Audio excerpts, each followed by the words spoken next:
তোমাদেরকে কেন দায়ী করব? আমি জানি সংসার ব্যাপারটা উভয় পক্ষের সহযোগিতাতেই সফল হয়। থাকো সব কথা, ছাড়ো। থাকবে কেন অনির্বাণ? কেন থাকবে? রাই সব থেকে বেশি দায়ী এটার জন্য। ও একজন ফ্রড, আমাদের প্রত্যেককে চিট করেছে ও। আমাদের এই সংসারে অশান্তির বীজ তো ওই বুনে দিয়ে গেছে। না বৌদি, তুমি ভুল বলছো। ওর প্রতিটা কাজের জন্য ওকে 1000 বার জবাবদিহি করতে হয়েছে, আর এটা আমি খুব ভালো করে জানি। তুমি কখনো আন্দাজ করতে পেরেছো ওই মুহূর্তে, ওই পরিস্থিতিতে ওর কিরকম মানসিক অবস্থা ছিল? কখনো ভেবে দেখেছো যে কেন ওই কাজটা করতে বাধ্য হয়েছিল?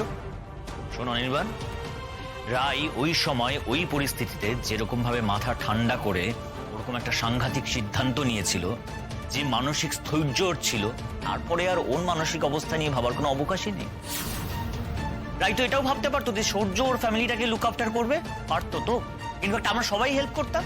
একটা হাবাদে ফ্যামিলিতে তো ওর বিয়ে হচ্ছিল না, হচ্ছিল কি? আর এখানেই রায়ের আপত্তি টিকলো। দা রায় কখনোই ওর মা দাদাদের দায়িত্ব কারোর দয়ের উপর নির্ভরশীল করতে চায়নি।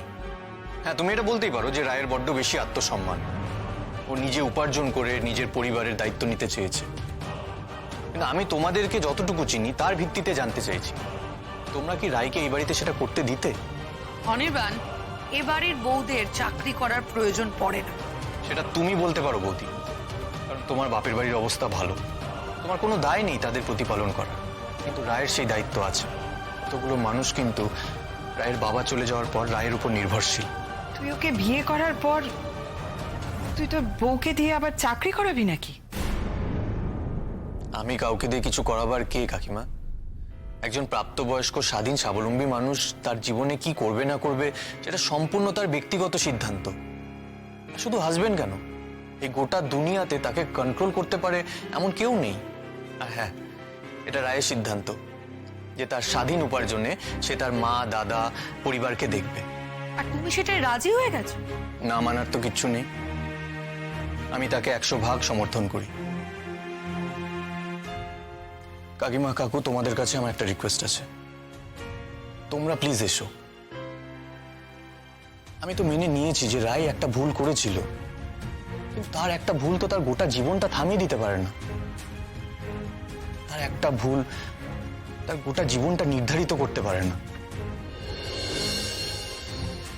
রায়ের কি সত্যি মানে ও একটা সুযোগ পেতে পারে না একটা স্বাভাবিক জীবন কাটাবার? একটা সুন্দর জীবন দাবি করতে পারে না ও? কিছু মনে করিস না অনির্বাণ? ও হ্যাঁ, তাই তো, ভুলে গেছি। দাদা, তোমার অসুখ হওয়া থেকে দেখছি তুমি বড্ড ভুলো মনা হয়েছো। তবে স্রোত, জানো তো তুমি যে আসবে এটা কিন্তু ভোলেনি। তুমি মনে ফোন করেছিলে না, তারপর থেকে যতবার বেল বেজেছে ততবার দাদা বলে উঠেছে, ওই বুঝি স্রোত এলো, ওই বুঝি স্রোত এলো। তোমার কথাই তো গত কয়েকদিন ধরে শুনে চলেছি, কত ভালো মেয়ে তুমি। তা নাচের স্কুলে তোমায় দেখেছিলাম একরকম, কিন্তু এখন তো মনে হচ্ছে দাদা ভুল কিছু বলেনি। তুই ওর জন্য একটুখানি খাবার নিয়ে আয়, কলেজ থেকে এসছে তো, খুব খিদে পেয়েছে নিশ্চয়ই। না না আঙ্কেল, তার কোনো দরকার নেই। এই, একদম চুপ। দাদা যেটা বলেছে ওটা আমার কাছে আদেশ, বুঝেছো? তুমি বসো, আমি এক্ষুনি নিয়ে আসছি, বসো। তোর সঙ্গে আমার একটা বড় গোপন কথা আছে, আমার কথাটা রাখবি তো? গোপন কথা? কেমন গোপন কথা? তোকে কিন্তু আমার কথাটা রাখতে হবে। শোনার পরে এড়িয়ে যেতে পারবি না, কিন্তু এটা আমি আগে থেকে বলে রাখলাম। আচ্ছা বেশ। যে কথাগুলো বলবো সেটা শুনে কিন্তু রেগে যাস না মা। হ্যাঁ, এই কথাগুলো আমার মনের ভেতরের ইচ্ছে, যে ইচ্ছেটা জেগেছে না তোকে দেখার পর, তোর সঙ্গে কথা বলতে বলতে। না, সেটা এক্ষুনি পূরণ করতে হবে এমন অদ্ভুত দাবি আমি করছি না, কিন্তু জীবনে চলার পথে আরেকটু এগিয়ে যদি এই বুড়োটার ইচ্ছেটা পূরণ করিস। এবার কিন্তু আমার টেনশন হয়ে যাচ্ছে আঙ্কেল। তুমি এত ইন্ট্রো করছো কেন বলো তো? কি কথা বলো না। আচ্ছা, হুট করে সব কথা বলা যায়? যদি বলি যে তোকে আমি পাকাপাকি ভাবে এই বাড়িতে পেতে চাই, আমার ছেলের বউ করে, তোর কি মনে হবে? সত্যি খবরটা শুনে আমারও মনটা ভালো হয়ে গেল, খুব রিলিফড হলাম আমি। তাহলে সূর্যর ভেতরকার রাগটা বোধহয় এতদিনে পড়েছে, একটা আগুনের মতো দাও দাও করে জ্বলতো সারাক্ষণ, সময়ের সাথে সাথে সেটা বোধহয় নিভে গেছে। সূর্য আমার মনে হয় এখন এই পুরো বিষয়টাকে, এই রিয়ালিটিটাকে মেনে নিতে পেরেছে। এবার তাহলে সব টেনশন এই মাথা থেকে ঝেড়ে ফেলো তো।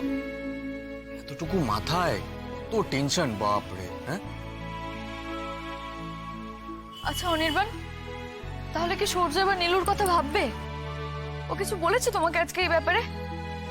দেখো, হাজার হোক নীলু তোর স্ত্রী, আর আমি জানি সূর্য নিশ্চয়ই নীলুকে কাছে টেনে নিতে পারেনি, নিশ্চয়ই ও কষ্ট দিয়েছে নীলুকে।